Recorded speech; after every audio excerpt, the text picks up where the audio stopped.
റബീഉൽ അവ്വൽ 12 നമ്മൾ നിന്ന് കടന്നുപോയി. നമ്മൾ ഇഷ്ടം പോലെ സ്വലാത്ത് ചൊല്ലി, നമ്മൾ ഇഷ്ടം പോലെ തോരണം വെച്ചു, ഇഷ്ടം പോലെ മൗലിദ് പാടി.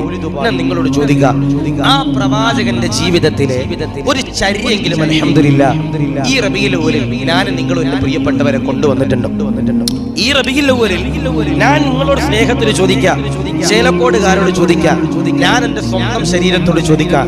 ആശികേ, റബീഉൽ അവ്വൽ 12 വരെ ആ തൊടുപുഴ പള്ളിയിൽ അല്ലെങ്കിൽ ആലപ്പുഴയിലെ മൗലിദ് പാടി, അല്ലെങ്കിൽ അടുപ്പിച്ച് ഒരുപാട് ദിവസമായിട്ട് വയലു പറയാൻ നബി തങ്ങളെ പറ്റിയിട്ട് എത്ര സുന്നത്ത് ആ പ്രവാചകന്റെ ജീവിത ചര്യ നമ്മുടെ ജീവിതത്തിൽ കൊണ്ടുവന്നു ചോദിച്ചാൽ എനിക്കും നിങ്ങൾക്കും എന്റെ പ്രിയപ്പെട്ടവരൊന്നും പറയാനില്ല.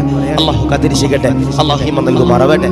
ഞാൻ നിങ്ങളോട് പറയാ, പള്ളിയിൽ പോകുമ്പോഴെങ്കിലും വെള്ള വസ്ത്രം എന്റെ പ്രിയപ്പെട്ടവരെ ധരിക്കാൻ കഴിയണം, അത്തറ് തേക്കാൻ കഴിയണം, തൊപ്പി ധരിക്കാൻ കഴിയണം. തലയില് നമ്മൾ ഈ നിക്കാഹിന്റെ കർമ്മത്തിലെങ്കിലും പോകുമ്പോ ഇവിടുത്തെ ചെറുപ്പക്കാരോട് പറയാ, നിക്കാഹിന്റെ കർമ്മത്തിന് ഒരു പുതിയാപ്പിളയായിട്ടെങ്കിലും പോകുന്ന സമയത്തെങ്കിലും തലയിൽ എന്റെ പ്രിയപ്പെട്ടവർ തൊപ്പി ധരിക്കാൻ കഴിയണം. പള്ളിയിലെങ്കിലും പോകുമ്പോ ഒരു തൊപ്പി എന്റെ പ്രിയപ്പെട്ടവർ ധരിക്കാൻ കഴിയണം. അത്തറ്, സുഗന്ധം, അത് റസൂലുള്ളാഹിയുടെ സുന്നത്താ. ആ സുന്നത്ത് എന്റെ പ്രിയപ്പെട്ടവർ അൽഹംദുലില്ലാഹ് കൊണ്ടുവരാൻ കഴിയണം.